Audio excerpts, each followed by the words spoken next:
les 4000 franco-israéliens qui sont partis pour une ratonnade à Gaza. Le mot est un petit peu fort, peut-être. Oui, mais je l'assume. Israël, de facto, de par son histoire, c'est un État exceptionnel. L'histoire tragique des Juifs, pas l'histoire tragique d'Israël. Israël n'existait pas au moment du Troisième Reich. Vous avez entièrement raison, effectivement, de noter. Israël a été créé. Insister sur un point, sur cette question de la démocratie, parce que le fait de considérer Israël comme une démocratie explique beaucoup de choses sur une espèce de c'est quand même un fait, quand même. Non, ça n'est pas un fait. C'est un pays où il y a des élections libres, où il y a une opposition, il y a une alternance. Alors à ce moment-là, l'Afrique du Sud de l'apartheid était aussi une démocratie, parce qu'il y avait des élections, un gouvernement révocable. C'était une démocratie pour les Blancs, et c'était une dictature. Donc vous allez me dire qu'Israël n'est pas une démocratie? Non, je pense que c'est une démocratie, disons, extrêmement limitée. Quand on pratique la colonisation, l'apartheid, la détention arbitraire, et l'autodéfense, la torture, et la guerre dans les conditions que l'on sait,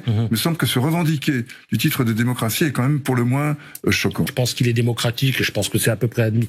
Israël, même si vous le contestez. Demandez aux Palestiniens ce qu'ils en pensent. Demandez aux Palestiniens. Et une organisation terroriste. Pardon, excusez-moi. Demandez aux Palestiniens qui vivent sous juridiction israélienne ce qu'ils pensent de la démocratie israélienne. Je vous laisse la pérennité de ce que vous venez de dire et c'est bien que vous puissiez l'exprimer sur le plateau de France Info. Belle démocratie.